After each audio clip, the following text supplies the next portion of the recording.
With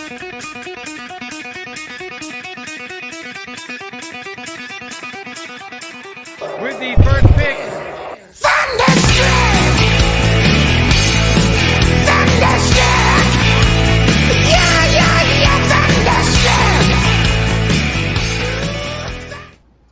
Welcome into the Fantasy Rant Podcast. I am Dan Baker, accompanied by some fellow stadium ranters today.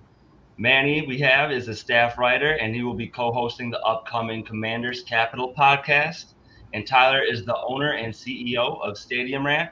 He also writes articles and co-hosts the Fifth Down Territory podcast, coming up after this one at 8:30. Make sure to stay tuned for that. On today's episode of Fantasy Rant, we will be covering the latest NFL news. We'll do a redraft, keep trade cut, and we'll also dive into a redraft mock. All right, but before we get into that, let's see if you guys can answer the question of the day. The question, and if you answer first on the podcast, if you're watching live, we'll throw your correct answer up on the screen if you get it right. Question is, who were the 6 quarterbacks who were drafted in redraft leagues last year as a top 12 quarterback, but did not finish as a top 12 quarterback? All right. And then before we dive into some news here, I'd like to say thank you to everyone tuning into the Stadium Rant Original. If you like our content, you should subscribe to our free newsletter, which includes exclusive interviews, articles of the week, discounts on Stadium Rant merch, and more. You can sign up at stadiumrant.com. All right. I don't got Mason to kick it for the news, so I'm taking it over this week. Our first piece of news, we got Davante Adams. We had a report earlier that he had a leg injury. Coach Josh McDaniels says leg injury isn't crazy serious, which is not incredibly hopeful. But however, there was a follow-up from the Athletic. Tashan Reed later added that the injury is minor. It'll be worth monitoring over the next 2 weeks, but he should be good for week 1. So Davante Adams, over the past 4 healthy seasons, has finished as wide receiver 3, 2, 1, and 3. With Jimmy G and Davante's health being in question, do you guys think that Davante finishes as a top 6 wide receiver in redraft this season? Tyler, I'll start off with you.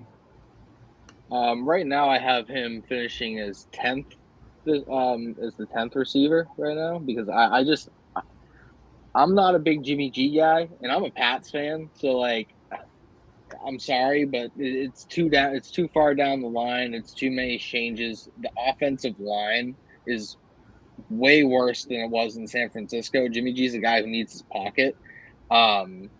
Even though Davante Adams is relatively quarterback-proof, which is why I'm putting him in the top 10. I mean, he's still going to have a fantastic season. I just don't think that he can give you the top-end season that you're looking for. If you're going to break it down by points per game, he still might have his, outlying, week-winning games, but I just don't think he's going to be as consistent as he used to be. So I'm going to take him being out of the top 6. Out of the top 6. All right, Manny, what do you think? Davante Adams as a top 6 wide receiver this year? I can't buy it. I just think there's a lot of receivers on the rise, and then there's so many variables with that offense right now. Even though he is the best player, on the team, he's obviously going to be the focal point. So I can't drop him too far down the list. But like Tyler, I'll probably have him around that 10 range. Yeah. That makes the 3 of us, and I actually have Davante Adams as my wide receiver 10 too. There's just a lot of explosive wide receivers in the league this year.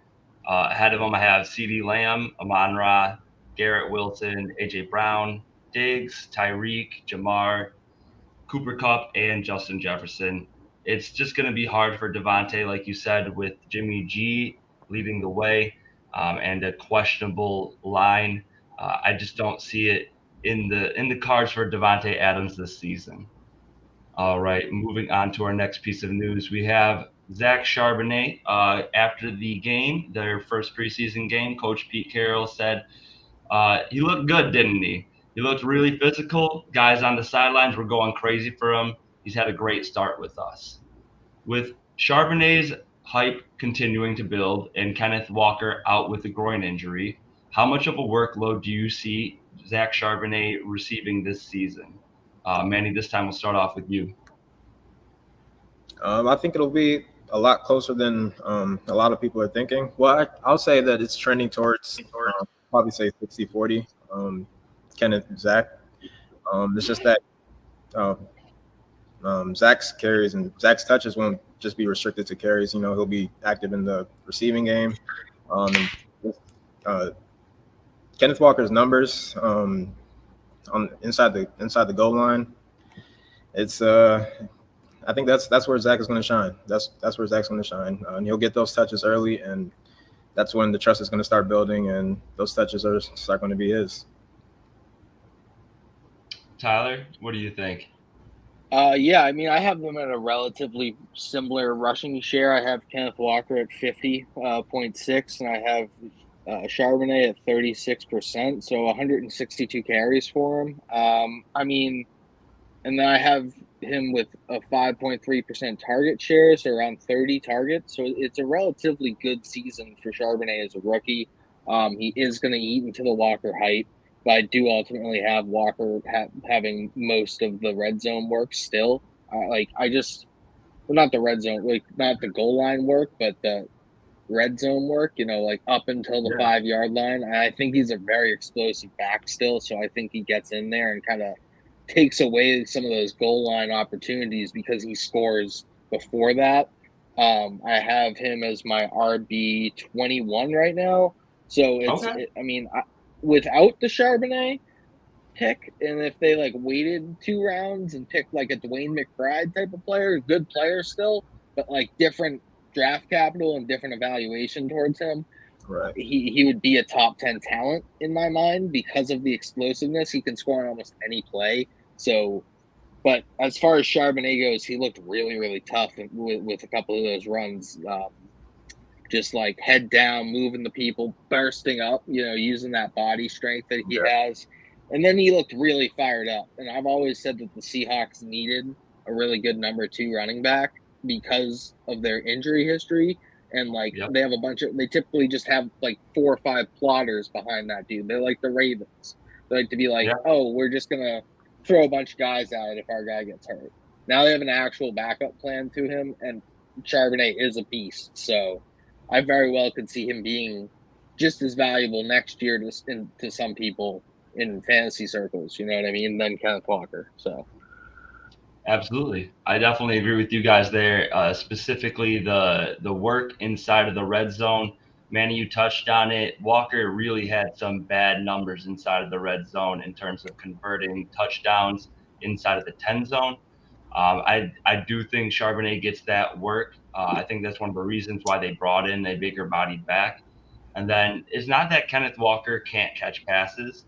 When he was the only guy left on the team at the running back position last year, he caught some good passes, and he can score from anywhere on the field, which is very valuable. But really, Charbonnet does offer a much more complete passing. He's just a better pass catcher. That's just what it boils down to. And that's how we score points in fantasy. Points near the red zone, catching passes. I think Charbonnet is a great target. Right now, he's being taken around the back of the 8th in redraft.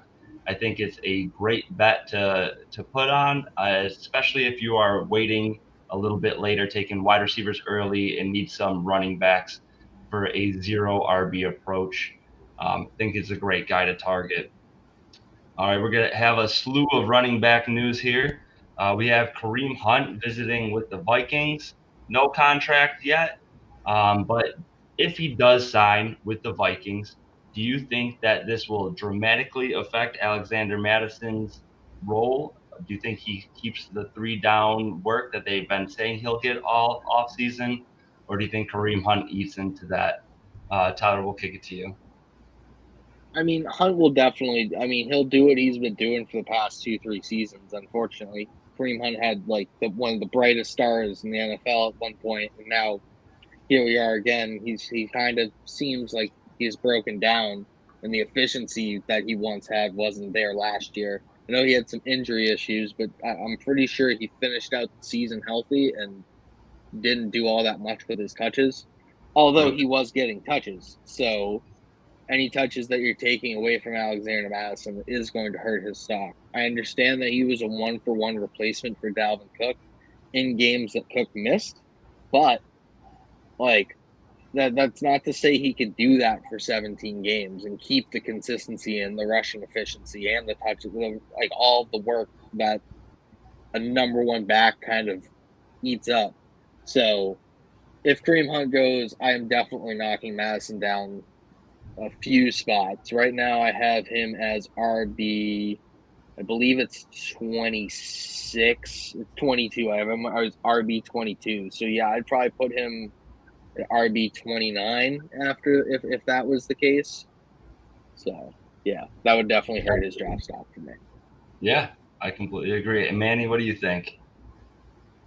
I mean, I'm already low on Madison. I probably have 0 shares of him in any formats. 0 shares. Like I think, even at value, I can't trust it too much. Just in that range too. There's just I feel like there's better options there. I guess the appeal was volume, and with Kareem Hunt, that'll definitely cut into the volume. Because I'm not sure if the Vikings are completely confident in having Madison be the lead back, getting 70% of the touches for a 17-game season. So I think it makes sense. I think the visit makes sense. If they sign him, I think that definitely cuts into his value. And I was already pretty low on him anyway. So yeah, I completely agree with what you're saying. Again, I think that Madison is the volume play. I don't think anyone's looking at him saying that he's got this crazy explosiveness and is going to make the most out of a few touches. We're really all looking at him because there's nobody behind him. Ty Chandler looked decent in his preseason game, but still wasn't crazy efficient. I think anybody in this offense will do well if they get that 15 to 20 touches per game. But if Kareem Hunt comes in, that's not likely for anybody on the team. So that would really it would take quite a deep dive. Madison would take a dive in his value. All right, more running back news. We got Javonte Williams. Coach Sean Payton says he is going to suit up this Saturday. I still can't believe it. I probably said it 2 or 3 times on this podcast. I am in shock that he was able to recover from this injury so quickly. But as of right now, seems like he's going to be ready to keep ramping up his workload until week 1. Right now, his ADP is 705. He's in the early 7th round. For me personally, I see that as a steal. If he remains there and is truly healthy, he will be my guy this year. But what do you guys think? If he stays at 705, do you buy in to these reports that he is fully healthy, or are you still a little bit nervous about this injury scare? Okay, you want to go first? yeah, I can go. Yeah.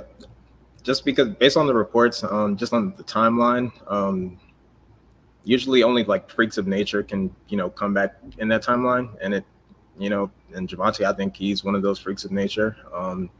Just with, how there hasn't been any setbacks, and I fully trust it. I'm seeing it. So I'm buying it. And I think having Samaje Perine there early, I think they won't, increase his workload too quickly. I think they'll ease him in, obviously, even if he is a freak of nature. But I think in the long run, I'm loving Javonte Williams right there.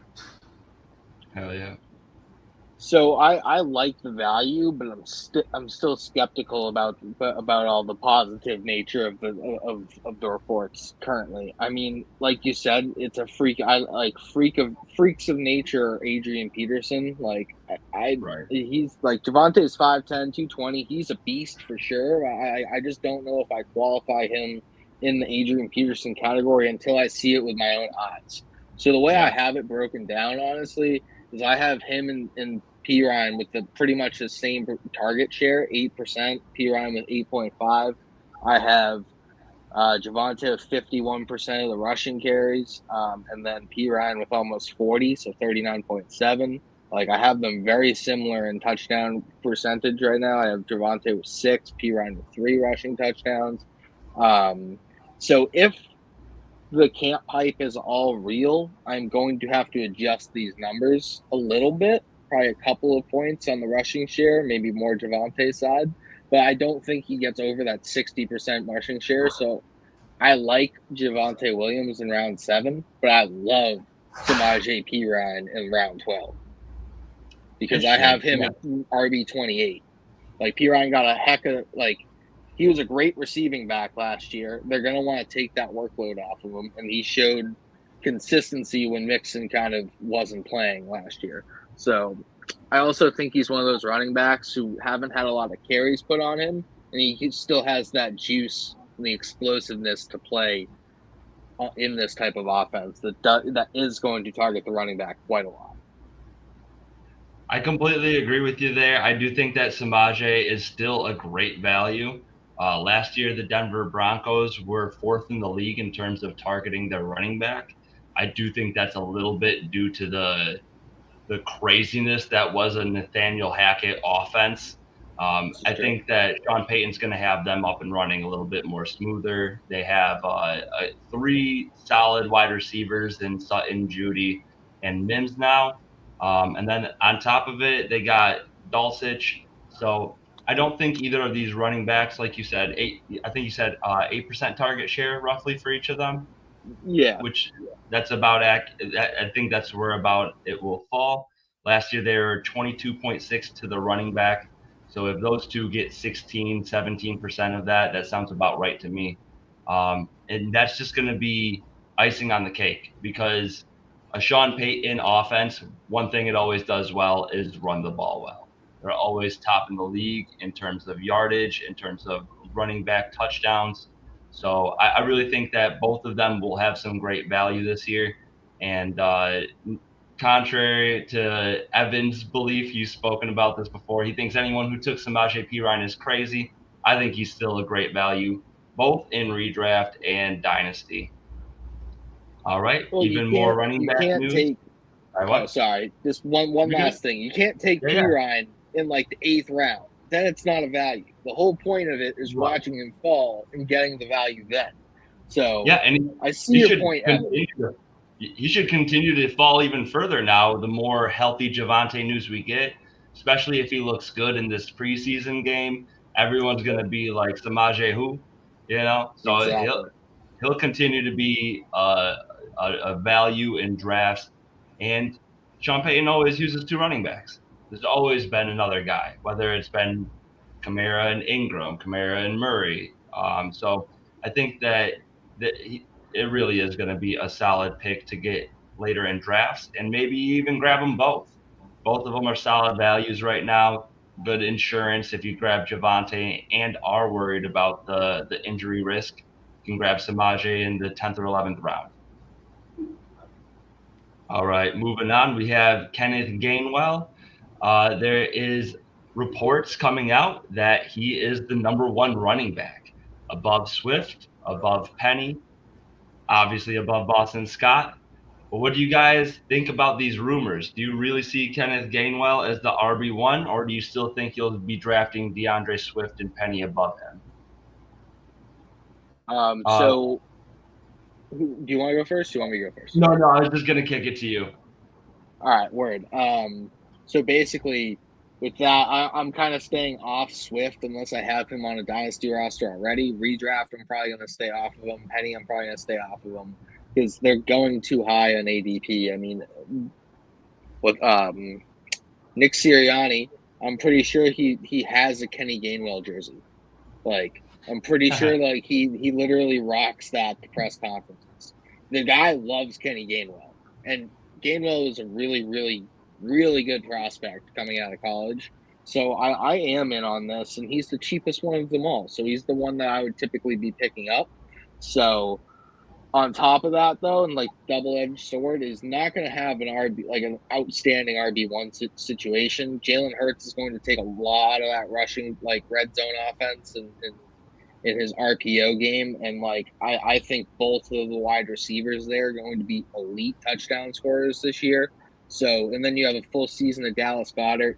So it's not going to be a whole bunch of receiving work either. Jalen Hurts doesn't love to throw the ball to the running back position. If he's going to like dump it off, he's going to just run for 15 yards himself. So temper the expectations, but I do think he's the best valued running back in the Eagles. Manny, what do you think? Yeah, I'm not buying those. I'm not buying too much into those reports.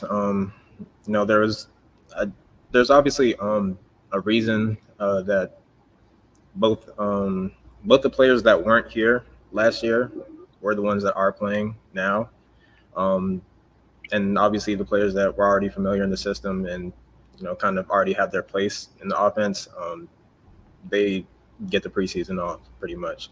I think they brought Swift in for a reason. They brought Penny in for a reason, and both of them are pretty valuable at what they do and what they can bring to that offense. So I think it'll still be those two at the top of the RB chart. So I love both of their values at the moment. I don't have too many Swift shares at the moment, but I'm trying to. There's an injury concern with him, but I think he can finally put together a healthy season. I think he's motivated too. Being back in his hometown. So I think if there's a year that he's going to break out, I think this is the year. I think with all this news coming in, I really think this just boils down to I'm not taking any Eagles running backs in redraft. I think Kenneth Gainwell is a great value, and if you want to take a shot on one of them, I would go there. According to Fantasy Pros ADP, right now his PPR in PPR leagues, his average draft position is the late 15th round. So if you want to take a dart throw on anybody, go ahead, throw your last pick at Kenny Gainwell, especially if you're in a keeper league and it ends up panning out. Both Swift and Penny are on the last year of their contract. Penny only got a 1 year, $1.3 million contract. So that tells me that they're not buying in fully. I do think that if anybody, Swift still has the most upside. I think he has the most talent, but I do think that right now his average draft position is not worth the risk, especially if they do end up going Gainwell through the air, splitting time with him in the passing work, and Penny as the main rusher on the ground. I think personally, Rashad Penny has the most upside, but we've just seen him consistently be injured. If somehow he puts together a full season where he doesn't get injured, we've seen him and Khalil Herbert are the most efficient backs in the league on the ground. So if he can stay healthy with that offensive line in front of him, with all the RPOs they like to run in Philly, great value. If he does end up panning out, just way too much of an injury risk for me to actually buy in. All right, more running back news, and this is the thick of it. We got Dalvin Cook signing with the Jets for a deal up to $8.6 million.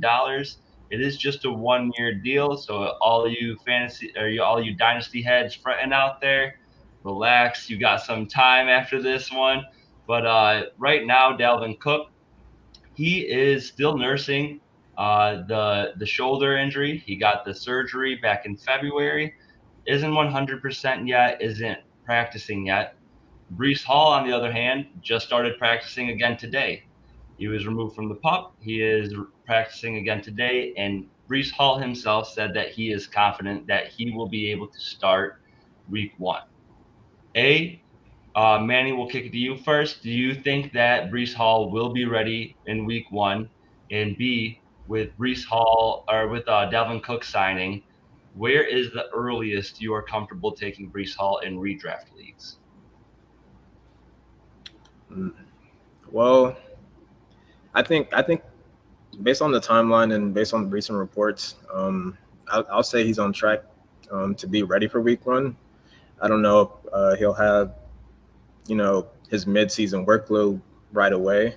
I think they'll definitely try and ease him in, no matter how far, like Javonte, how far ahead he is of the timeline. I think he'll still be eased in, and then by the time he's eased in, I'm kind of assuming that Dalvin will kind of be already into the offense now. Assuming he's healthy and doesn't have any setbacks before the season starts. So I think in the long run, I still like Breece's value. So if he's there at ADP in redrafts, I'll probably fade. But in Dynasty, I'll take a shot at it. I like that. Tyler, where are you with Breece Hall this year? So for redraft purposes, you're going to want to let somebody else spend the ADP on him. And then after a few frustrating weeks, you're going to go want to lowball that guy and offer. Yeah, and I like that. Get him on the sly. And if you have Dalvin Cook per se, he could be going off in the beginning, but make that switch and redraft because Breece Hall is going to eat later on. Also, there's going to be a small dip in some of your dynasty leagues. So if people put Breece on the block because of this Dalvin news, go eat that up because Dalvin only signed a 1-year deal. This is relatively to keep Breece fresh this year. I don't think they're going to make a similar move next year. Hopefully, Abandakanda kind of comes up and plays that second, the rest back kind of situation there.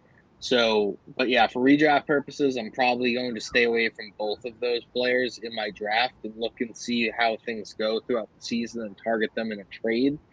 And then I'm definitely targeting Breece Hall in trades and dynasty leagues currently because he's the better player of the two currently and the less injured of the two. And I'm just it's tough to say, but running backs who have that much workload on them rarely survive unless your name is Latavius Murray. So, right. I couldn't agree with you more. I think there's a huge buying window in Dynasty. Like you said, there is already a guy in one of my leagues that put him up on the trade block. I just started off the offer with a 2025 first and a 2026 second. See if he's gonna bite. We'll wait on that. But we'll touch back on Breece Hall in a second. I recently paid attention to 25 different mock drafts last night since the news broke. So I've been tracking how much Breece Hall's ADP is dropping and Rhamondre Stevenson's ADP is dropping. We'll touch back on that in a second. But that does lead us to our other piece of news here. We have Ezekiel Elliott signing with the Patriots. Zeke signed a 1-year deal up to $6 million. I know I've already gotten other people texting me about Rhamondre Stevenson since I am a Rhamondre Stevenson stan. But we'll kick it to Tyler first. I know you're a Patriots fan, man. What are you thinking about the Zeke signing and how much will it affect Rhamondre Stevenson? All right. So I'm frustrated, clearly. This should be a DeAndre Hopkins signing a couple weeks ago, personally. Yeah. That's what should have happened. Man, I love Zeke, but dude, you have 5,000 carries on your legs since in your life. That it's caught up to him, unfortunately. I think he hasn't been as explosive and this past season, and it's been in decline for the past couple of seasons. So basically, this is a poor attempt to get some buzz for the Patriots name in my opinion. It's also just an absolute dagger to Rhamondre Stevenson's touchdown value because Zeke is going to go in there and he is going to get workload at the red zone or in the goal line, essentially. And he's decent at that because he doesn't have to run all that far. He just has to push a person. That's fine. He can do that. He's also a really, really good pass protector. So that's a problem as well if he's going to be eating up that workload for Rhamondre in the passing work. Even if he's not getting the targets, he's still going to be on the field more in passing situations because he's a better blocker. So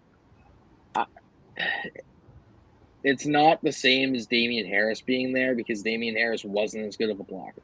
Zeke's a little bit better at doing both of the things, and I know how Bill operates. This is to cut Rhamondre's value in a contract year that he needs to show out in so he can get a contract, a fair one, a reasonable one. Now Bill's going to go to the contract table and be like, look, you scored 2 touchdowns last year. How am I supposed to give you $8 million for a 2-touchdown player?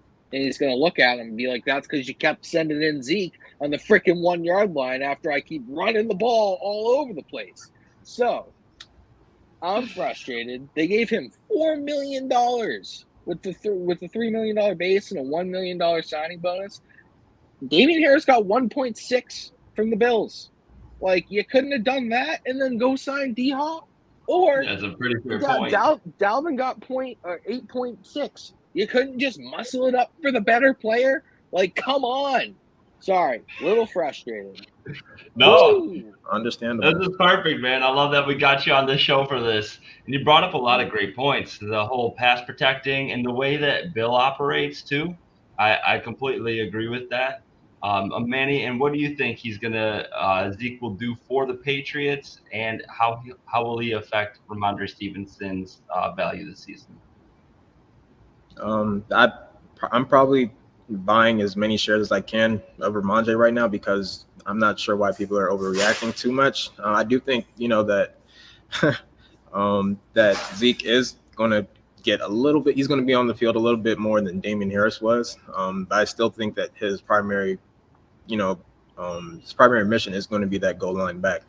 And Rhamondre wasn't really a touchdown scorer. His appeal wasn't really with the touchdowns. It was with the volume on the efficiency on the ground and his volume on the in the air as well. So I think he's still valuable as a pass catcher to keep Zeke off as a little bit, even though I do agree that he is an underrated pass blocker, which is valuable. So that is a good point about what Tyler said about trying to cut into his value a little bit. I didn't really think about that. So I think that's pretty, and with everything going on with the RB market now, I think that's something to definitely think about and keep in mind. Absolutely. All right. So based on the 25 mock drafts I watched last night, I made sure that we didn't have any bots in these drafts. Luckily, they are taken within the first 6 rounds, so not too many people dropping out. Based on what I saw last night, the average ADP for Rhamondre Stevenson dropped to 3.6, so you can get him right in the middle of the 3rd round. He was, before this, going right at the beginning of the 3rd round, so not a drastic drop-off for Rhamondre. However, Breece Hall, he had a giant drop-off. Sleeper's ADP before the signing had him at 3.7. Right now, based on the average draft position I saw him last night, he is now to the 410. He had quite a range of outcomes. He dropped 15 spots. The earliest I saw him taken in 25 drafts was the 3.9, and the latest I saw Breece Hall going was the 6.6. So you guys can go out and grab him. I would not be taking Breece Hall at the 3.9. but I would be grabbing him up at the 6.6. If you guys can find him in the late 5th rounds, I think that's an easy buy. Even if him and Dalvin Cook are going to split time, I think that's an easy buy. And then Rhamondre Stevenson, also some range, so know your leagues. If you got a Patriots fan in the league like Tyler over here, maybe you want to grab Rhamondre Stevenson a little bit earlier. The earliest I saw him go in the 25 drafts was the 2.10, and the latest I saw him go was the 4.3. So again, not quite as much of a drop-off as Breece Hall was seeing, but if you see Rhamondre at the 4.3, eat that up. Take that dude. He's still going to get those pass targets, even if he's not in as much pass protection. He easily has the softest hands of the running back crew there. Even behind Zeke, you only got Pierre Strong, Kevin Harris, and then maybe Ty Montgomery. We're not putting Ty Montgomery on the field too much, even with Bill Belichick's messed up running back by committee system. I still think Stevenson's a lock for bare minimum 40 catches, and I think he can get back up to those 50, 60 catches we saw last season. All right. Then our last piece of news here, we'll touch on a little bit more Patriots news. Mike Gesicki, he suffered a mild shoulder dislocation in practice this Monday. The Patriots are reportedly hopeful that he'll be ready for week 1.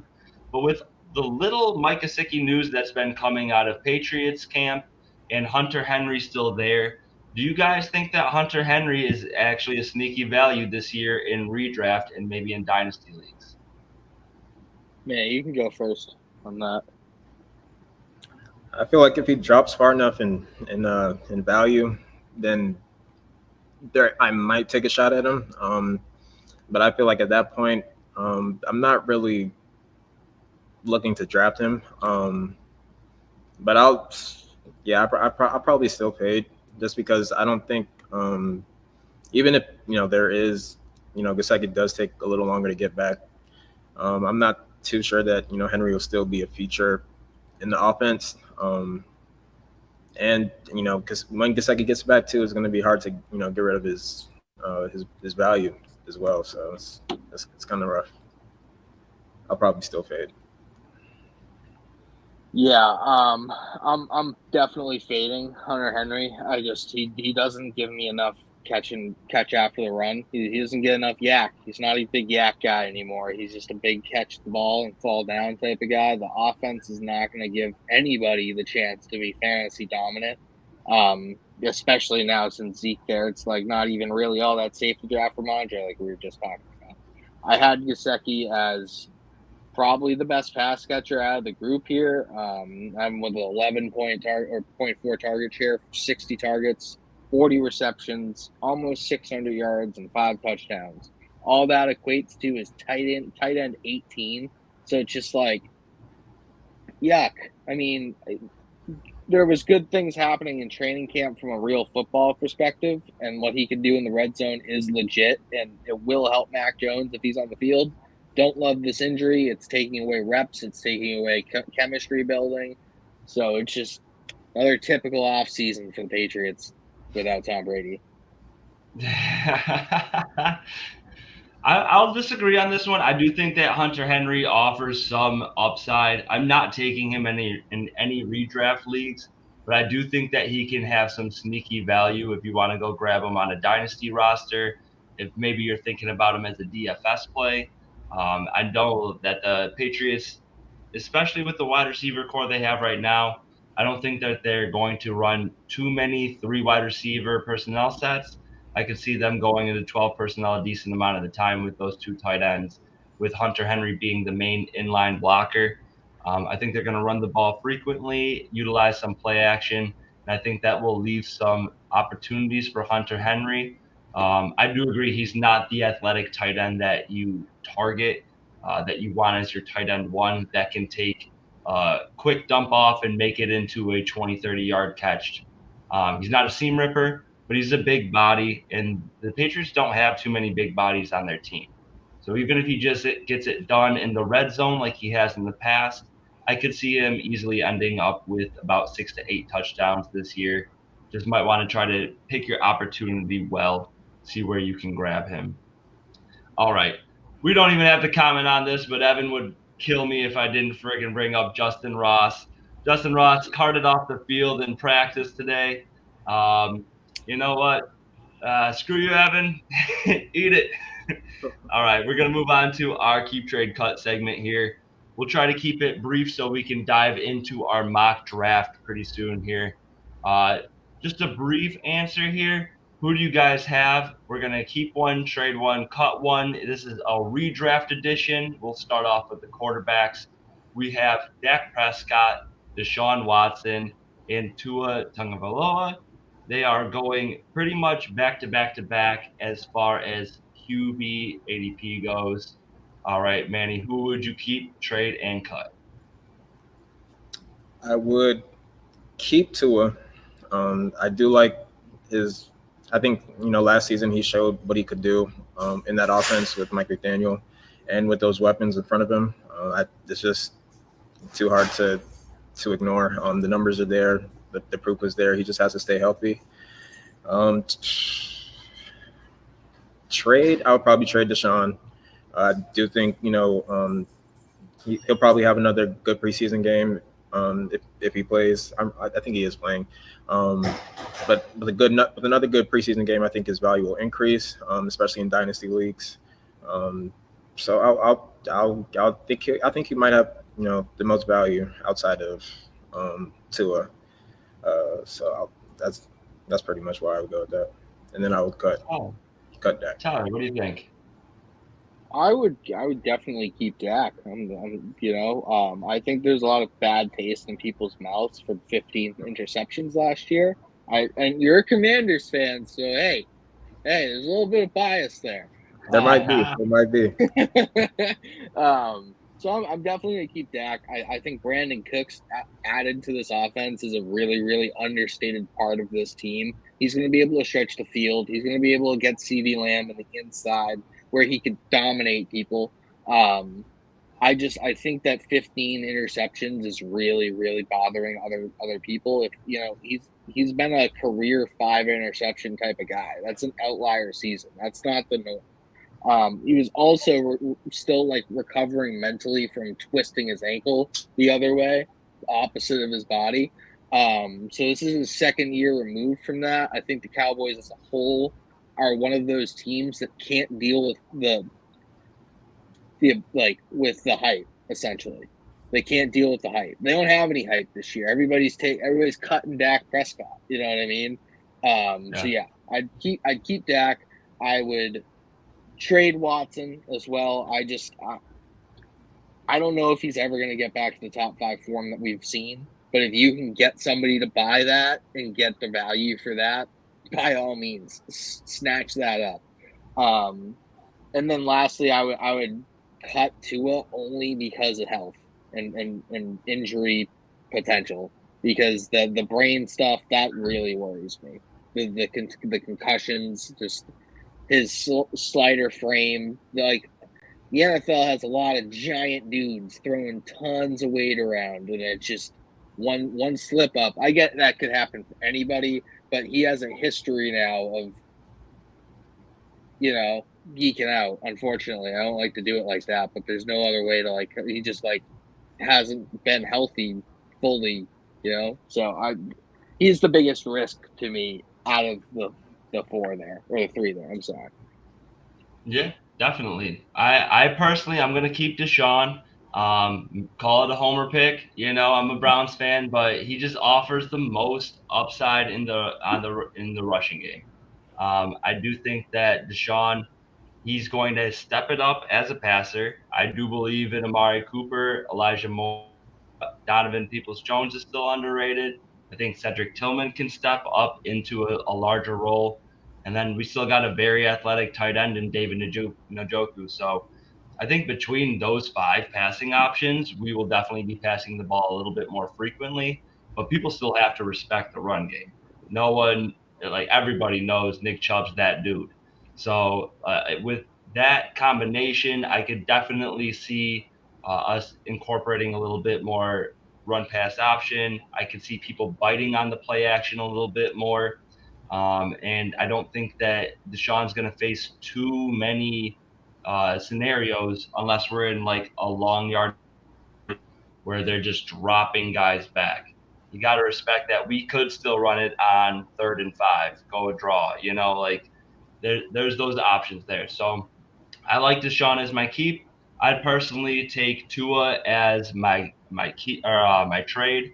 I just think that he has a little bit more upside week to week. He has those wide receivers, and he has one of the best deep ball completion percentages in the game. So it doesn't have to be Tua hitting on every single throw, but when he does connect, Tyreek or Waddle can take it the distance. And now he's even got A-Chain to check down to. If he's in trouble, check down to A-Chain. If he's got an open hole, he's gone. This is not knocking Dak at the same time. Dak's a stud. As soon as he came back and was fully healthy from those games, he was averaging about 24 points per game in 6-point passing touchdown leagues. So I still think that he's a great option and one of the best trade targets in Dynasty. He's got some negative talk this year. Go out and trade for Dak Prescott in Dynasty. Make him your elite QB2, hopefully not your QB1 option. All right, moving on. We got Jahmyr Gibbs, Travis Etienne, and Joe Mixon in redraft. Manny, we'll start off with you this time. Who are you keeping? Who are you trading? Who are you cutting? Depending on the the news with Mixon, but assuming he stays clear and he is able to play the full 17-game season, I think the volume that he's going to be dealing with and the numerous scoring opportunities he's going to get in that high-powered offense is just going to be too hard to pass up on. The ETN, I do think that Tank is going to get a pretty sizable amount of volume, but I do think that ETN is valuable as a runner. So I'll trade him, and then I'll probably trade him. Cutting Gibbs, not in on the rookie. Jahmyr Gibbs. He's giving him second thoughts. I went in and out. So, yeah. Oh, Jahmyr Gibbs, yeah. It makes it hard, right? Tyler, I know you like using Gibbs. Yeah, I do love Gibbs, so I'll keep Gibbs. Keep Gibbs. Gotcha. Yeah. All right, Tyler, who do you keep? Who do you cut? Who do you trade? Yeah, I'm keeping Gibbs. I'm cutting ETN. I'm trading ETN. Get the most value from him, and then I'm cutting Mixon. Gibbs I have as a top 5 running back this year. I think that he's going to explode. He's going to have near 90 to 100 targets in this offense, especially since Jameson Williams is missing the first 6 games. He's going to be used as a slot weapon, and I think that he's just explosive. So keeping Gibbs. I hate to trade ETN, but you could probably get the most value for him. I'd probably wait till like week 4 or 5, if possible, to see him show out, because I think that he's my RB12 this year. I think that he's going to have a big receiving year. I think that he's going to have a big rushing year as well. He doesn't need all the workload. He just needs to – he's going to be extremely efficient on his carries. And then Mixon, he just has the most weirdness going on. And also – he has like a career 3.7, I believe, yards per attempt, something like that. It's like under 4.1. It's like right in that range, I'm pretty sure, if I remember correctly. And it's been going down seasonally as well. So he's going to have to be a pure volume play, but like it's the off-season issues. It's all this like weird legal stuff. I'm cutting Mixon there. I don't blame you. I like this question. It's a hard one. I think we all had a little bit different answers. I'm keeping Mixon personally. I think that he's got the most guaranteed workload. He's on one of the best offenses in the league. And last year he caught 60 passes with P. Ryan on the team. So if P. Ryan's leaving and he's taking away 38 receptions and 51 targets, I really don't see them bringing in Chase Brown or Trayvon Williams or Chris Evans to take over too much of a role. I think that they're going to run Mixon into the ground. And I saw next year, even though they gave him a little bit of a contract next year, after June 1st, they can cut him for nothing. So I think they run Mixon into the ground, cut him next year. I do have Jahmyr Gibbs as the trade here. Nothing against ETN. You saw how excited Detroit got when they brought in Jahmyr Gibbs in the draft, drafted him highly, did not want to wait, even though they could have traded back and potentially still grabbed him. And then, like you said, Jameson Williams is out for the first 6 weeks. Even if he's in, he's a field stretcher, which ideally creates even more room for Gibbs to operate. And after Jameson Williams, it's just Marvin Jones. So, again, nothing against ETN. I think he's also on a fantastic offense. It's just the fact that Tank Bigsby is really going to challenge him for some of that work there. He's also a viable pass catcher. All right, we have Garrett Wilson, Devontae Adams, and Amon-Ra St. Brown as our next keep trade cut. Tyler, who are you keeping? Who are you trading? Who are you cutting? I'm keeping Amon-Ra St. Brown, keeping the Sun God. I'm big on the Lions this year. I'm writing a hot takes article for all 32 teams, and some people may say this is sizzling, but one of them is Jared Goff is going to throw 50 touchdowns this year. So they're going to need to go to. They're going to need to go to somebody. That's hot. I have St. Brown with 13 touchdowns this year. I I have it right here. Just one second. He fell down at the 1 yard line so many times. Not That's like what fell I'm down. saying. He did. And then Jamal Williams just was like, yeah, I'm going in there. I'm going to do that. I'm stealing this one. I'll take this. I'll take that. Yeah.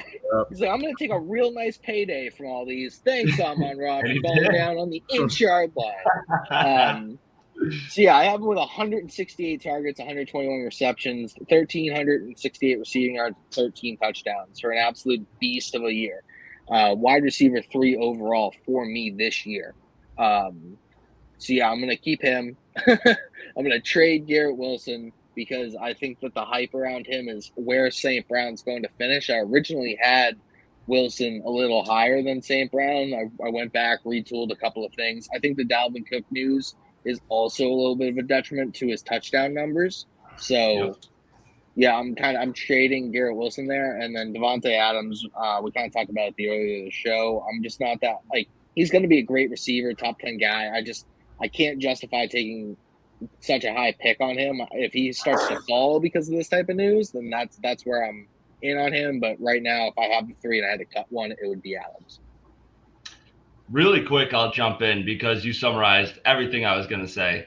Completely agree with you. Everything Tyler said, that's where I'm going right now. Manny, what do you think? Yeah, I'm pretty much in line with Tyler too, so I can't really. Easy segment there. I should have went first on that one. No, it's perfect. It's perfect. We're already 50 minutes in. We need to get to the draft, so I like it. All right, last one we got for Keep Trade Cut. We got George Kittle, Darren Waller, and Dallas Goedert. What do you guys think? Manny, we'll kick it to you first. I'm loving the Waller hype. I'm buying into it. Sign me up. I'll take it. I'll keep him. Goddard, I do think his targets are going to decrease. Even when he was when injuries did come up, and then he was get kind of an elevated role. I wouldn't buy him at his current value right now. But I do think people will find the appeal, and they'll buy into it. So I'll trade him. Yeah, I'm in the same boat. I do have Goddard ahead of Waller. It's really difficult to say. I do think that both of them are neck and neck. Goddard would have finished as the tight end 2 above Hawkinson last year if he continued his pace on a healthy season. I still like Goddard in that offense. I am only taking Goddard above Waller because of the offense he's in.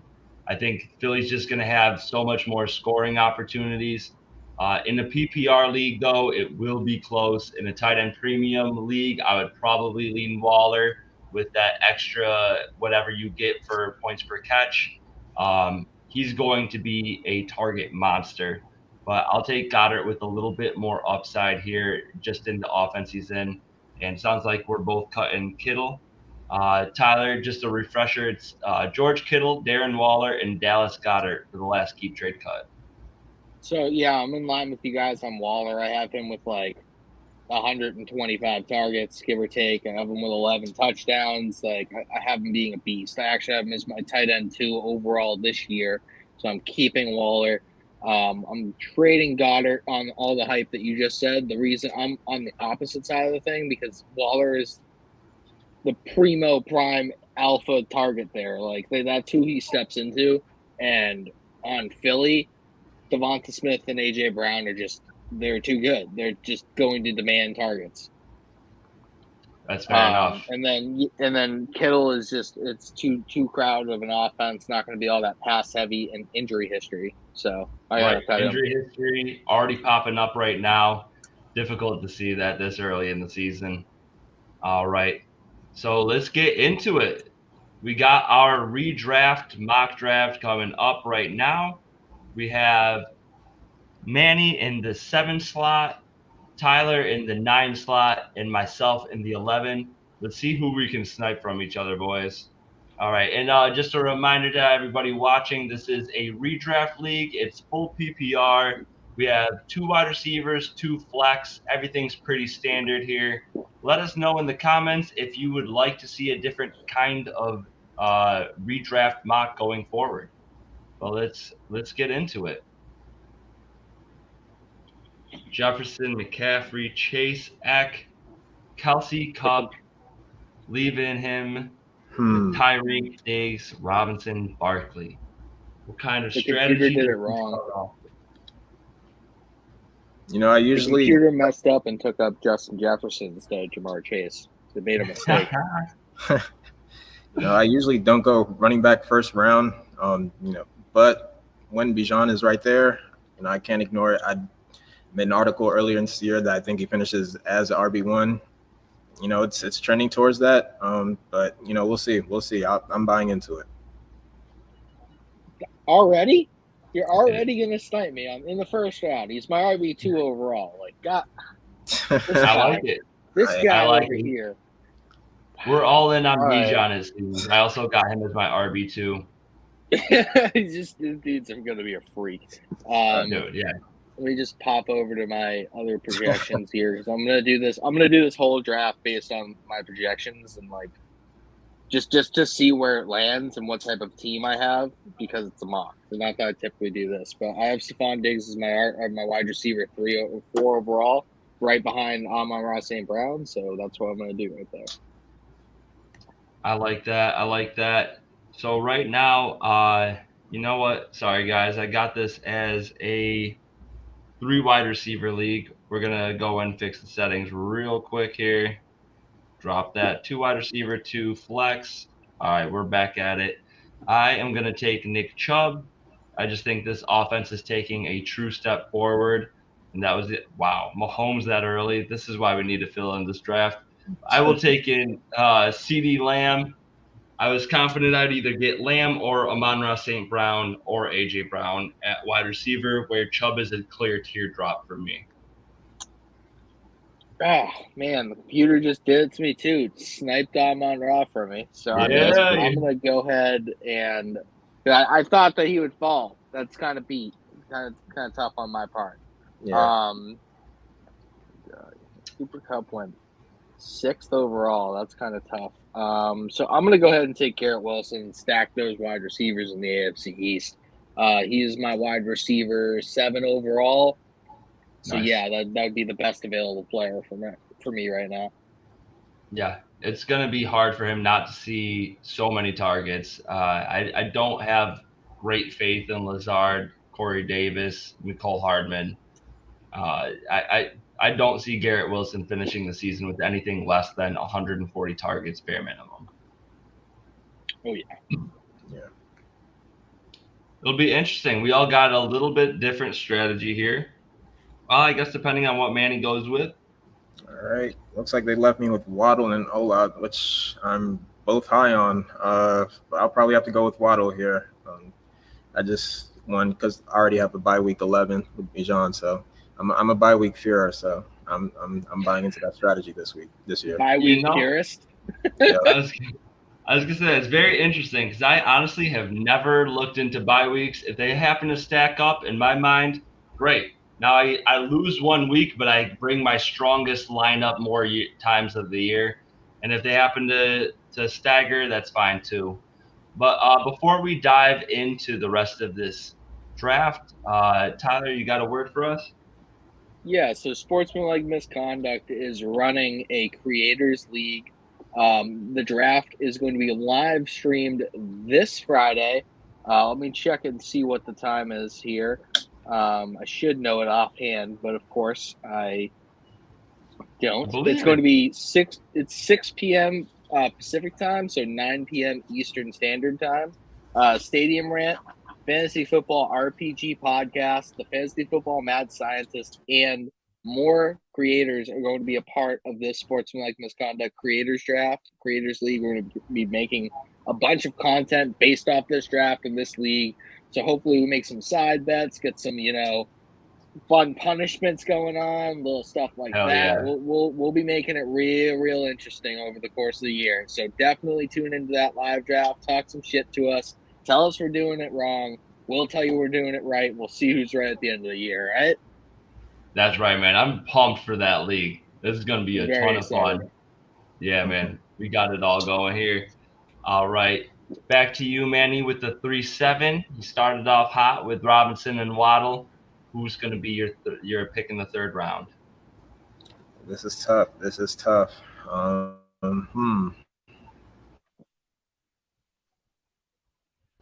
do love Devontae here. And it'll follow the bye week trend. So I don't have multiple bye weeks yet. I got to pay attention to that this year. So I'll go with it. Calvin Ridley, I think. Tyler, you get sniped again? I got Calvin Ridley sniped, and I got Jamar Gibbs sniped from me. But it's okay. It's okay. Double snipe. Wow. I actually have Devonta Smith finishing higher than A.J. Brown this year. So I am going to get the real snipe and fill my team with 3 wide receivers. I have Smith and A.J. Brown with a relatively exact target share. 27.5. One has like 27. And Smith's going to have a higher yards per or a higher catch percentage than A.J. Brown because of the way they play and the depth of their average or the ADOT essentially. So that's why I'm taking Smith there. Same value as A.J. Brown. Is that one of your hot takes for the Eagles? No spoilers? Let me see here. If it's not, you probably got something real hot. It is. Yeah, no, it is. It is. No, you're correct. I mean, that is a hot take for sure. I love AJB and everything he can do after the catch. My pick, I went with Joe Mixon. Ordinarily, earlier in the season, I would have went Najee Harris there. I do think that there's been a lot of reports that Mike Tomlin is going to actually start splitting up the backfield. Looks like Jaylen Warren's getting more and more involved. I'm not worried about that with the guys behind Mixon, so I decided to go Mixon there.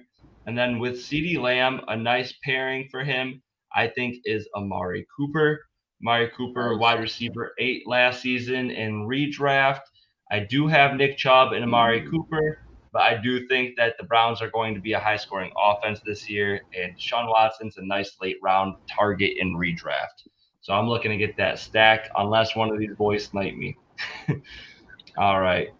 Tyler, you took Aaron Jones. I like that pick. I think that he's one of the better stud running backs that you can still get later in drafts this year.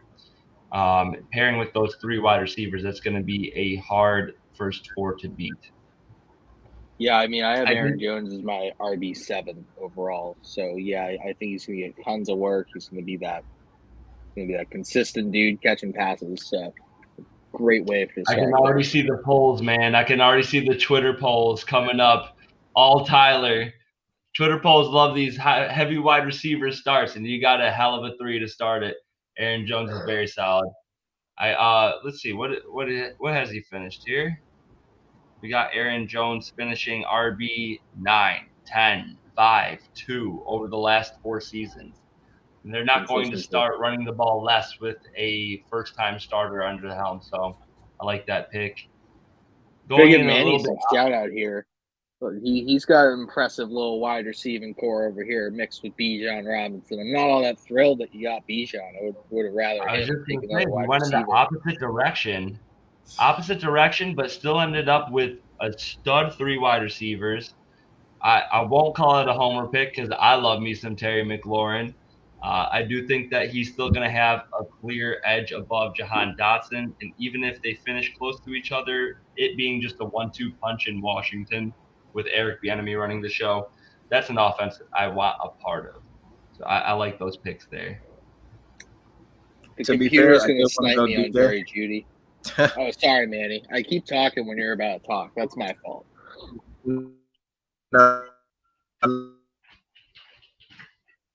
No, you're good. You're good. I keep going in and out, but that's crazy because I was actually thinking about picking Jeudy, but I was thinking. So I don't know. It's tough. Interesting. Is there also? Like that. But if I don't know. I am high on Pitts, so I'll take that. Very interesting. You got a large part of the Atlanta offense, basically just Drake London off of that squad. It'll be interesting to see how they split it up this season, but you do have a stud tight end. It's nice not to worry about that later in drafts. That's true. So I don't want to do this, but like I'm going to do this because I've done it in like multiple leagues now without Christian realizing Watson. it. Yep. I knew it. You love that boy. He's got the craziest athleticism, but I just don't believe in Jordan Love enough of a passer to make Christian Watson's non-precise route running. Could have said that better, but I don't believe in him and his route running ability for Jordan Love to support that. However, he's your wide receiver 4. If I can get Christian Watson as my second flex option and have that boomer bust ability, that week winning ability, I would take that. Then on the opposite end of things, I am looking at Chris Godwin here. We have quite a few options. I could go in and grab a tight end. I do love Dallas Goedert. However, I do think Chris Godwin offers a safe floor, and Lamb and Cooper don't offer quite the same floor. So right now I got a wide receiver to try to cover that basis. And it looks like Dallas Goedert has fallen to me. I'm taking him because there's a very clear teardrop to me after Dallas Goedert. After Dallas Goedert, we got Evan Ingram, Pat Freiermuth, David Njoku. I think Goddard is a clear league-winning type of tight end that you can grab in the 6th round that has the potential to produce as much as maybe in Mark Andrews would. Rachaad White, that's a very nice pick. I like Rachaad White. Volume, buddy. Is that follow the volume, baby? Yeah, there's nobody that is freaking coming. Everyone is talking shit about Rachaad White at the beginning of the season. They're going to bring in Kareem Hunt. They're going to bring in Zeke. They didn't bring in anybody. Rachaad White's guaranteed that work, and especially that passing work. Baker Mayfield had the highest target to the running back of any quarterback last season, and that man knows how to stall in the pocket. He's just going to wait, almost get back, maybe flip it out. Rachaad White's also one, like, nobody wants to say it, but he's 6 foot, 215 pounds. Like, he can handle the volume. Like, he can handle the workload. He's a big 100%. Dude. It is unusual because he doesn't even look that big. But I was actually just listening to a podcast, JJ Zacharyson. He was talking about his comp towards him, and he was saying that the only other guys that in a statistical projection for what he's coming up towards, David Johnson, one of the only other running backs that has that size and that pass catching profile out of college. If he can be anything towards what David Johnson was in his first few years, you got a lot of great things coming to you. So I like that pick a lot. I'm very interested to see where Manny goes on this one. See, right now, yeah, go ahead. I guess it's fair that, you know, all these times I've sniped Tyler that he snipes me with the Rachaad White pick, but I am a huge Rachaad White buyer this season, so that's you pretty much summed it up as to why, you know, I'm doing that. I'm trying to get as many shares as I can. It's not going to be happening in this draft, so I'll try and go with the Trevor Lawrence and Calvin Ridley stack. I think, you know, T. Law's in for a big year. Finished as QB8 in his first season under Doug Peterson. I think he's in for another great year, probably even top 5. So I'm buying into it, and I get to stack. So, hey man, as far as fallbacks go, that's a pretty solid fallback. That's true. I'll take that stack all day of the week. I do agree with you that breakout season feels inevitable. He's got 3 solid wide receivers, a solid tight end, and 2 solid pass catching running backs. It's coming up. For sure. Yeah. All right, back to me. You know, I really want to go Dotson here, but I already went with Terry. I don't want to seem too much of a homer here. And I do want to go Javonte or David Montgomery, just because I'm also big on them. But I don't know. I'll probably just have to buy into that bye week 9. It's just I can't escape the bye week 9 in any format. So it's just I'm just gonna have to fall into it, man. But I'll probably go Javonte here. No. Sorry. He wasn't making it past me either. Oh, okay. That makes me feel a little bit better for some fucked up reason. I feel at least I know there's no shot on the board. I wanted Javonte to fall. We were just talking about him, but live another day. We'll find another target. That's true. All right, I'm gonna have to do it. I mean, I'm gonna do the hype of the off season right there. Mr. James Cook and stack those running backs. Good pick. That's not a bad RB3. I don't know if I can call it a snipe with both of you guys being 2 and 4 picks away from me, but those are the 2 guys I wanted. I wanted those guys bad. God damn. Proper value. It's proper value at the 7-9 for me. I mean, I don't like taking them earlier than this because I actually am giving out all of my hot reels here, but I have Latavius Murray actually leading the Bills in touchdowns this year, rushing touchdowns. That's so valid. I completely agree with you. I think Damian Harris is fine, but like with all of the injury news coming recently, he's had injury history. Latavius Murray, not flashy, gets the job done. Powers through at the goal line. That's all they need there. He's been in the league for 11 years. 11 years? 11 years. Is wild. That's some crazy durability, man. That's crazy durability. I gotta look up how much money that guy's made. That's crazy to me. It probably isn't all that much because he's a running back. Yeah. Poor running backs. Oh, man. Right. That is tough. Right now, I am flipping back and forth. I'll show you all on the screen. We got running backs. I only have 2 of them, so I would like to take Antonio Gibson and hope that he has that running back role secured. However, I just think that Deontay Johnson, he's the wide receiver 1. He's a clear separator. He's been Kenny Pickett's favorite target, and there's not a lot of likelihood that he ends up repeating that terrible touchdown luck that he had last season. So I'm taking Deontay there. I got my 2 flex, my 2 wide receiver, 2 running backs, and a tight end. We're going to finish off this starting lineup. Not that this is usually my MO. I'm fine with sitting. But I want that Deshaun Watson stack with Amari Cooper. So I'm taking Watson there. Lamb doesn't waste a second, jumps on Jahan Dotson like the computer's going to change its mind or something. Grabbed him real quick. That's crazy. Don't have any time to waste. Dude's dynamic. He's going to be one of the best route runners in the league, by the way. Yeah. So you guys got yourself an absolute steal over there, Manny. No doubt. That was going to be my pick. I was surprised he kept falling, so I was already, planning to take it, but I'll adapt. I'll be okay with that. Yeah. Because Zay Flowers is there, so I'll take him. Hey. That's a little early for Zay. I like the confidence going in him, though. It is. I'm pretty high on him this year. I think as long as him and Lamar stay healthy, I think sky's the limit. I like that. I mean, when Johnson just went, that pissed me off. I thought he was going to fall back to me. You went 8-7. You went right after Zay. What do you think? I think he's one of the most interesting players to talk about in terms of his dynasty versus redraft value. Obviously, they got Keenan and Mike Williams there right now.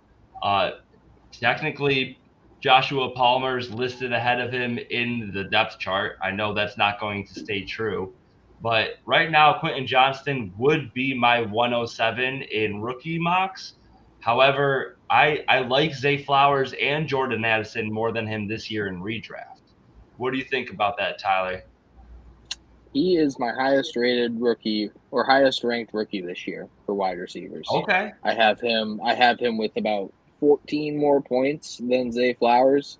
I have him over Mike Williams as well in points. I think the Chargers got him.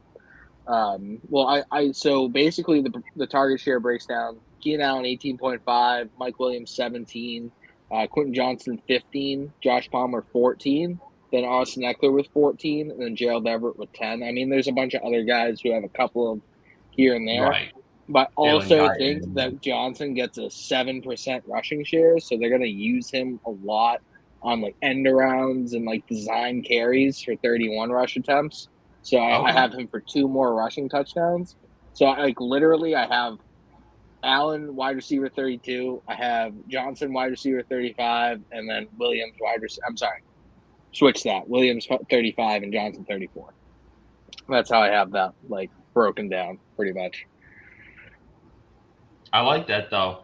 I just have so much faith in Kellen Moore that there can be no wrong done here. However you have Quentin Johnston is fine with me. I just know that he's going to be that deep threat. That dude, as a third wide receiver, he has the talent to ascend to be a true wide receiver 1 on any team. And him being a wide receiver 3 on that team is just insane. And then, like you said, Gerald Everett, still a solid athletic tight end. Austin Eckler on all these checkdowns. I truly think if I had a hot take, it would be that Herbert is going to be the MVP of this year. I really think that he has the potential to do it in this offense. I agree. Where you going here, Manny? It's tough. I need a third running back, so there's a couple interesting receivers on the board though, but I don't know. I think I need to prioritize the running back here. And it might be early. It might not too early, but it is a reach. But I got to make sure I get my guys. I'm a big believer in forget the ADP. If your guy's there, sometimes you gotta just say forget the value. And I'm gonna go A-Chain here. Damn, as another guy I was both times it's coming back to me. You got me on Javonte and A-Chain. with Dalvin Cook not signing there, A-Chain is the burst in that offense. If we know Mike McDaniels likes some speed, he clearly makes it a priority. If he keeps on, if A-Chain shows himself in the first few weeks, I really don't see them keeping him out of this offense, Agreed. So I like that pick a lot. And then it's some good insurance for Javonte as well. No Dalton doubt. Kincaid, solid pick. I think he's one of the better tight ends to grab late that has that true upside. I will say your team is showing a lot of Buffalo here, especially for a Patriots fan. It's pretty shocking to see 3 Bills on a Patriots team. But I do like to follow the value, my friend. You'll follow the value. A lot of value. I end up having Kincaid higher than Kittle and Goddard this year. So just because I think that they're going to use him as a Cole Beasley type of role, just for a way more explosive, better player. So that's kind of where and with better matchups too. Yeah, with better matchups. No, I think that's valid. I really am hoping they use him in that sense. I don't want to see him online. I want him split out wide, hopefully a big slot guy. And if they use him that way, he's going to be a stud. You back up your talk. You got Samaje Perine in the 10th. And just to summarize really quick, I got Charbonnet and Herbert to back up my running back room. Seems like we all got at least – yep, we all got 4 back. Oh, okay, Manny's got 3 backs, but the rest of us got 4 backs, 4 wide receivers, a tight end. All right, let's see. Manny, who you got? I am thinking about a back, about joining you guys in the 4-back territory there, but I might have to wait on that. Okay. Just because I can't. There's just 2 good receivers here that I can't pass up on, and I'm surprised they're still there. One Jamison Williams. I think I can eat the suspension. I think he'll come back. Guns a-blazing, and I just think the upside is just too dangerous in that offense. So I'll have to go with that. That's an important strategy that I don't think is talked about enough. If you guys see, let's say Alvin Kamara right now, he's got the 3-game suspension. His ADP will drop. If you guys think that you can last, if you don't think those 3 weeks at the beginning of the season is going to kill your team, all that matters is that you end up with the best team. It doesn't matter if you make it to the playoffs with going undefeated. You can get booted in the first round if somebody else has a better team. I love taking suspensions or injuries and ending up with a better team at the end of the year, so long as I make the playoffs, than starting off the year hot. So I think that's an important strategy to bring up. And Jameson Williams can be a great addition to your team as the 5th wide receiver. He could end up being your 3rd, 4th wide receiver by the end of the season. I love that. Love that. All right, and I might have to reach here, but I do need a 4th back, and I'm high on Tank, so I'll go Tank here. I'm cool with I love that. Yeah, and he's usually dropping into the 12th. That's one of my favorite guys to get this late in drafts. Definitely would have been taking him with my wraparound pick here. This leaves me.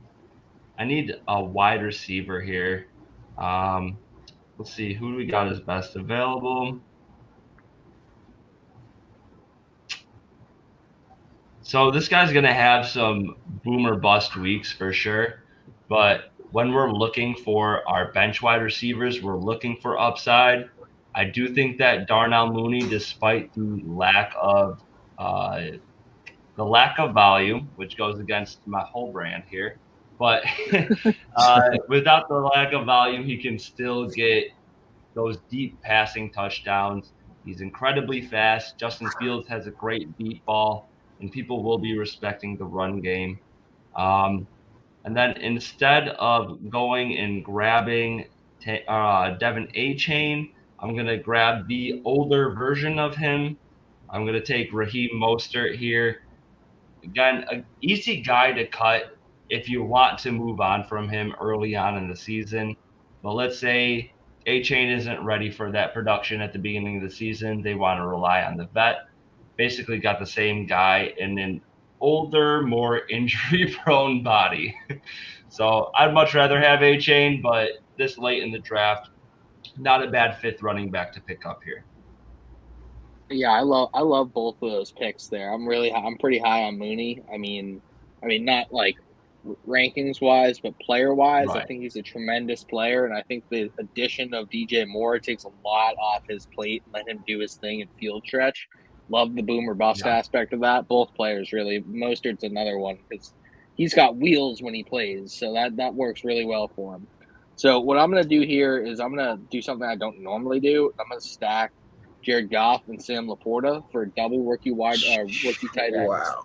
And one of them is going to be good, in my opinion.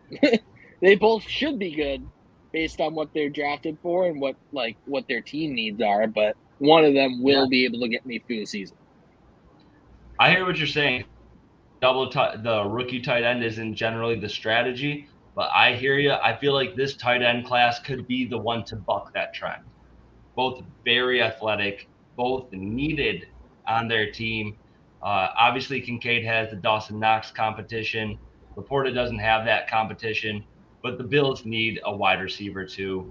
So I really like both those tight ends in their upside. You can play the matchups and find the right guy. May, where you go? Did I snipe you again? Yep. That's crazy. I had a whole spiel ready for Sam Laporta too. That's all right though. It's fine. But I do think, I'll say he has a better chance of Kincaid. I think, Laporta is just I think he's unbelievable. Like, just when you watch him, and obviously everybody at the Lions camp and the coaching staff, they believe in him. So I think he's ready for the workload and get thrusted right in. But I did need a backup tight end, so I guess I'll settle for Gerald Everett. But I think he'll have a pretty solid volume, especially with Kellen Moore. He's been pretty solid with tight ends, so I do think he'll be pretty fantasy relevant. Probably finish top 12 as a tight end, so I'm not too mad at it. But I would have preferred Laporta there, but it's all cool. It's all cool. Let's see. Last pick. All right. I need a backup QB, or I could just go a week without it. I'll go back QB. I guess value doesn't matter here since it's the last pick. I just need a QB. I don't know. I'll go Brock. Thank I like you. it. High upside. Thank you. I got the High highest upside pick. upside in Kyler Murray. Let's go. I'm throwing him on my IR spot. If that comes back and he And comes you had back, to snipe me. You yes, had to of snipe course me I on the did. last pick of the draft, even. Oh man, I love bunching up these drafts like this for that reason. Such a high upside pick to grab him in the last round is crazy. Also, all you dynasty heads out there, grab him in the 4th round when he drops. I did it in all of my startups this year. It's ridiculous he's dropping that much. But I'll go and grab the guy we were talking about earlier. I'll take Kenneth Gainwell. And then just a quick recap on this. Quickly, we'll say one guy that you think you should have waited on, maybe a guy you shouldn't have taken where you did, and then one guy who you think is the best value in your draft. I'll kick it off real quick. I will end up. I think Goddard is the best value in all my drafts. Right now, I have him as tight end 3. I do have him producing in a close mark to Mark Andrews. I do think he's going to give him a run for his money for tight end 2. Obviously, Travis Kelce is king as long as they don't sign on another stud wide receiver. And then a guy that I wish that I would have ended up taking instead. I will take, I like Deshaun Watson where I grabbed him, but I do think I would have been fine waiting for Geno Smith at the 10th round. He's my favorite last resort quarterback. If I waited on Deshaun Watson, I could have shored up my wide receiver room even more with Jahan Dotson, maybe Zay Flowers or Quentin Johnston. Would have been a nice addition. Like Deshaun Watson in the stack with Amari Cooper, I would have been fine with Geno Smith, though. We'll go right to left here. Tyler, who do you think is your best value or a guy you could have waited on? It's similar. It's the same person. It's Christian Watson. I think Christian Watson was the best value in my draft, but the way that the team turned out, it was probably something I could have waited on. I probably should have taken Darren Waller over Christian Watson, that right there. But you know me, you knew it was coming. I can't stay away from the guy when he drops that far. That's a fact. Honestly, I think that he's going to be one of those wide receivers like a DeAndre Hopkins, like a Devontae Adams. Like, it won't matter who his quarterback is. As long as the ball is getting thrown, he is going to score touchdowns. Like, he is going to be a beast. And then one player that I wish I should have taken, I mean, yeah, it's probably Darren Waller with the way my team went. That would have left me really, really solid at tight end without like the kind of question marks of Kincaid and Laporta. But I really love how my starting roster filled out. I mean, I got everybody, like 4 of the top 15 wide receivers right in there, so I'm chilling. Easily, for sure. And Manny? What about you, man?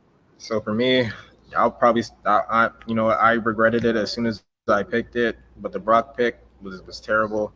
I had a whole spiel earlier about bye weeks, and I just failed to look at the bye because I usually don't pick Trevor Lawrence. So I was just amazed at his value that I took him. But they both have the same bye week, so I picked them. Oh no! Yeah. So your bye week, Dylan.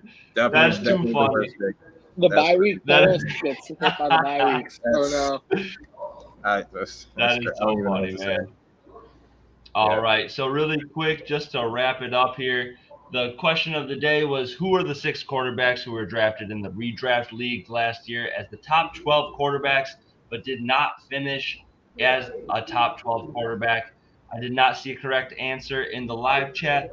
So we have Aaron Rodgers, drafted as QB9, ended up QB13. Lamar Jackson, drafted as QB4, ended up QB14. Russell Wilson, drafted as QB10, ended up QB16. Dak Prescott, QB11, ended up QB18. Kyler Murray, quarterback 5, ended up as quarterback 19. And Matthew Stafford, right at the edge there, drafted as quarterback 12, ended up quarterback 32. Everybody listen up. We got another show coming on right after this. We got 5th Down Territory with our man Tyler Lamb. Make sure you stay tuned. It's coming up in 1 minute. We got to let our boy go. All right. See you guys. Peace out. See you later. See you guys. Great show.